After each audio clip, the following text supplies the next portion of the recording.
Hey guys, it's Jess back with another Misfit Makers Besties tutorial, and this week we're doing this gorgeous Monstera tumbler.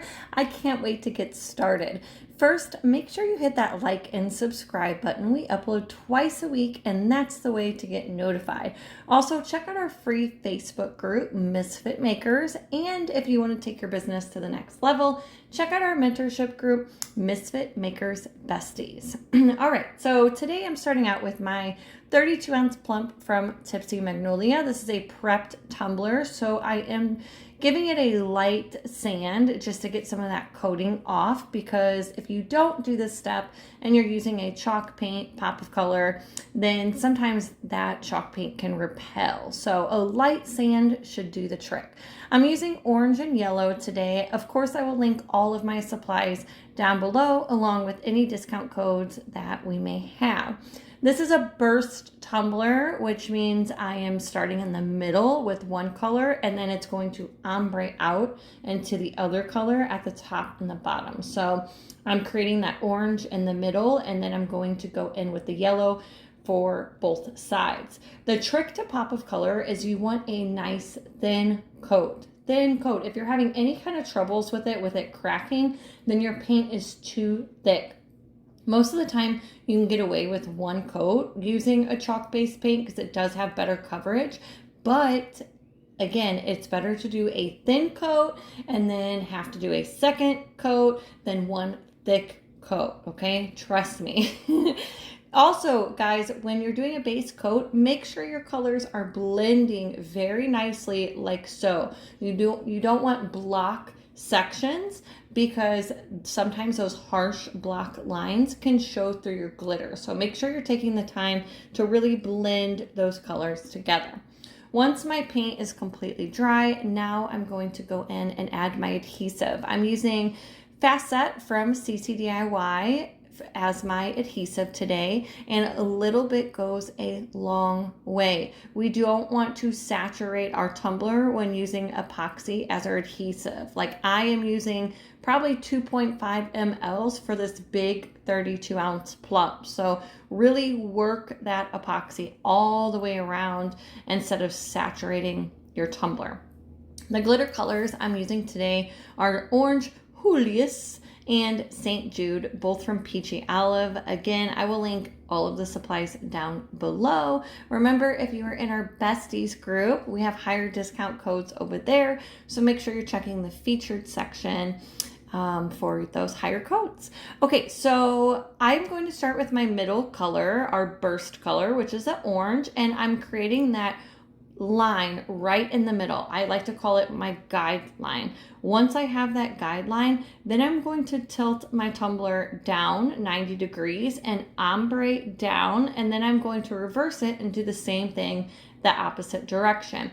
The trick to this is you are not trying to achieve full coverage on this first coat, okay? I am holding my glitter shaker up high, like I know you can't see it, but like 6 inches above my tumbler, like the top of my tumbler, okay? So it is up pretty high, and I'm like salt and pepper shaking it, like just lightly shaking it so it creates, like that ombre effect that we want. I don't want to just dump it on my tumbler. So again, I'm going to do the same thing with the yellow. I'm going to start with my base guideline at the top rim, and then I'm just going to ombre it down into that orange. Again, I am not trying to achieve full coverage here, guys, okay? You do not want full coverage on that first coat, because we want to create that nice blend. I want to be able to go back and forth between my orange and my yellow, and if we get full coverage on this first coat, then there's no point of going back to adding the orange glitter again,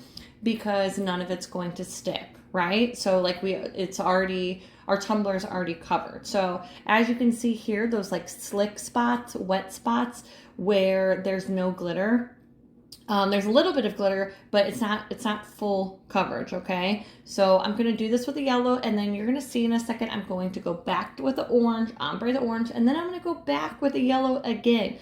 If you do not feel comfortable using a Fast Set epoxy, then just use a regular epoxy.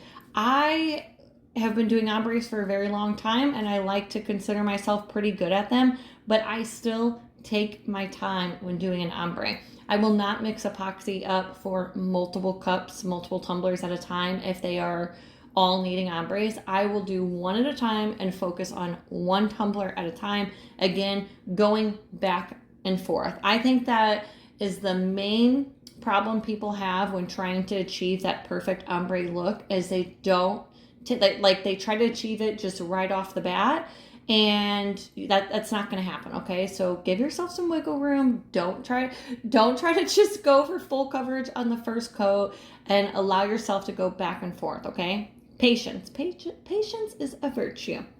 Okay, once you have that ombre you're happy with it, then I'm going to let it dry for about 2.5, 3 hours. Again, I'm using a facet, so depending on what epoxy or what adhesive that you're using. Since I am using an epoxy, I do not need to go in and seal it. The only reason I would go in and seal it is if my ombre was like two harsh colors. Like if I were ombreing like a white into a black, then I would probably use some spray sealer just to ensure that glitter is not shifting too much. So while that is drying, I'm going to get all my decals ready. All of my decals are from Etsy. Again, I will link all of those down below. And all of my vinyl is from Vinyl Fun. So I do have one coat of epoxy on this tumbler. After it was completely dry, I went in with 60 mLs of CCDIY's facet. I know it sounds like a lot of epoxy, guys, but these 32-ounce plumps are big, and you're going to use more epoxy over that first coat over raw glitter, okay? Once that is completely dry, after I waited about 4 hours this time, I am ready to add my decals. Make sure your tumbler is completely smooth, so sand it down, clean up your rims. If it is not smooth enough, then go ahead and add a second coat of epoxy. There is nothing wrong with that. I actually had a couple little bumps here underneath my vinyl show up. But luckily they disappeared underneath my next coat of epoxy. So again, I'll link all my vinyl down below. This is just a pretty neon pink vinyl and then some pink holographic vinyl. I love doing the offsets. Don't overthink your offset. You can tell right here I'm like overthinking where to to overlap it.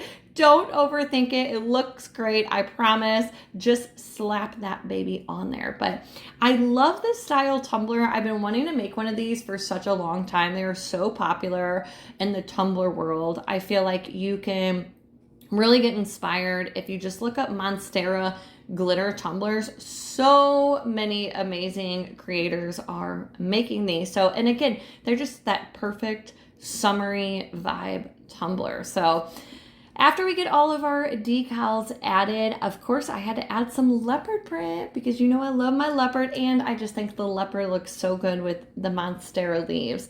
My leopard print is also from Etsy. It's the fuzzy leopard print from Bear Trend Designs. Also check out all of her other decals while you're there. She's an amazing artist. So okay, after we have all of our leopard print and all of our vinyl and we're happy with our tumbler, then I'm going to go in with my quick coat. This is a really important step, okay?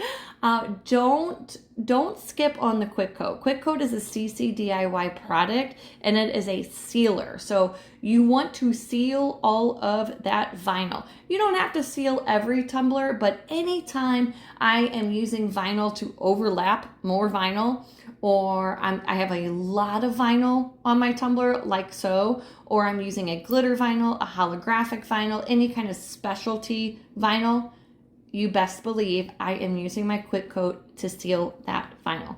Anytime I've used quick coat to seal a vinyl, I've never had an issue with my epoxy repelling or my vinyl lifting on me. The reason I started using quick coat is because I would add holographic lines to my pencil pens, my glittered pencil pens, and those little bitty lines were lifting on me. So I started sealing them with quick coat, and voila, I didn't have any issues after that. So if you're having any kind of problems with your vinyl lifting or repelling, definitely don't sleep on the quick coat. So Okay, so we're almost done adding all of our decals. Again, oh, and this bottle of Quick Coat, guys, will last you forever. I think I've had my 8-ounce bottle for like 6 months now, and barely any of it is used. A thin coat goes a long way, okay? After I am done, I'm going to let that Quick Coat dry for about an hour. It really only takes about 15 minutes to dry, but I wanted to add a name to this tumbler. And Bessie, I hope you're not watching before you receive this cup, but we are doing a cup swap over in the Besties group. We do a cup swap about every 4 or 5 months. And of course, I had to make this for my besties. So if you haven't received your cup yet, then you might know this is going to you, but I hope you love your tumbler as much as I do. I almost changed my name and kept this tumbler because I really am obsessed with these colors. Everybody was like, oh my gosh, did you turn your saturation up? You guys can see here in these videos, this tumbler is just bright. It's screaming my name. No, seriously, Christine, I hope you love your tumbler, and thanks for being a part of the Besties group. So after I got her name added, I then went in and did a coat of epoxy using about 40 mLs of CCDIY's Fast Set. Once that was completely dry, I then went in and sanded my tumbler really good, because remember, we only have 2 coats of epoxy on this baby so far. So I'm sanding the rim really good. If you are cleaning your rim after every single coat, then your rim really shouldn't have a lot of buildup of epoxy, okay? Do not be afraid to like really leave some sand marks on your tumbler, okay? I know in the very beginning when I first started making tumblers, I was like, oh my gosh, I can't scratch it up. I promise those scratches will go away, okay? You need to sand it down, or it's going to take 6 coats of epoxy and still be bumpy. So do a nice, good sand. Wipe away that debris. I use my tacket cloth, and then I went in for my final coat of epoxy, again using CCDIY's Fast Set, and I used about 40 mLs again. And then voila, she was completely done. I hope you guys love this. I cannot wait to see everybody's creations, and I really hope this tutorial inspired you in some sort of way. I cannot wait to see everybody's color combos. I will see everybody later.